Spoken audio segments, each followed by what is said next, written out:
Hey everybody, welcome back. Today we're going to be finding out what makes better steamed rice. Our dedicated rice cooker or our Ninja Foodi Pressure Cooker. So you ready? Let's get into this. For our pressure cooker, we're going to be using the 6.5 quart Ninja Foodi with Smart Lid version. And for our dedicated rice cooker, we're going to be using an Aroma. I'm going to apologize right now because since I'm Japanese, I really should be using a Zojiruchi, but I don't have one of those, so oh well. For this test, we're going to use the most normal settings we possibly can for this. That way we'll hopefully have a little bit more accurate representation as to how long these machines take and the quality of the product we get at the end. So what we're going to do is we're going to cook 3 cups of rice in both these machines using the appropriate amount of water. Remember, the pressure cooker here is going to use less water, so we have to take that into account. Then we'll go ahead and start them up and see what we get. Okay, first we'll load up the Aroma, and then we'll load up our pressure cooker, and then we'll go ahead and make sure we get this rice cleaned up really good. Once we got that cleaned up, we drained all the water out, and now we're just adding water back in for cooking. For the rice cooker, to measure the water, we're using the Asian method. So basically all you're doing is leveling your rice out here. And then we're using finger depth to determine how much water we need. We want that water to come up to the first digit of our finger. So as you can see right here, that is a little bit low. So we'll add a little bit more water. And now that's a little bit closer to how we want it to be. For the pressure cooker, we have to be a little bit more scientific.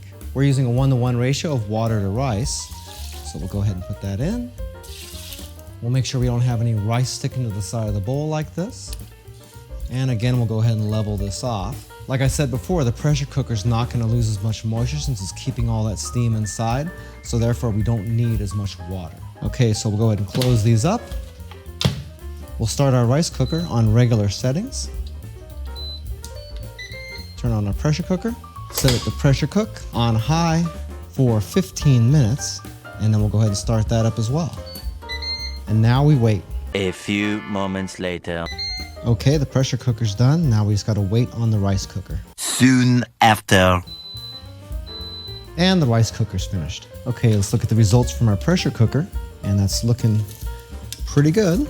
No burn on the rice. It's cooked all the way through. And it's nice and fluffy. And that's pretty awesome results.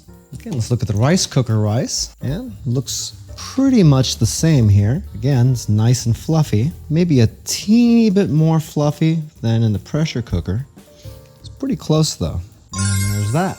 By the way, this is your first time here and you want to learn some cool new recipes, get some great cooking tips and tricks and all sorts of other kitchen related things, then start now by subscribing to the channel and clicking the notification bell so you never miss a thing. Okay, as far as results go, the pressure cooker was about 10 minutes faster than the rice cooker, and the quality of the rice was pretty darn close. But if you really twisted my arm on that, I would tell you that the rice cooker was just a tiny bit better. That 10-minute difference, not really a big deal. You're gonna set it and walk away anyway. So what it boils down to is if you have a rice cooker, I would definitely use that to make your steamed rice. But if you don't have one of those and you do have a Ninja Foodi pressure cooker, I would probably just go ahead and use that instead. It's so close that I wouldn't go out and spend the money to buy a rice cooker if you already got one of these things laying around. And I still think you're gonna be really happy with the results. Also, we do have a link to that Ninja Foodi pressure cooker down in the description of the video. If you'd like to learn a little bit more about us, you can watch a couple more videos or you can visit us online at joesphenomenal.com. I thank you so much for taking a little bit of time out of your busy day to watch this video. It really means a lot to me and I can't wait to see you back again here really soon.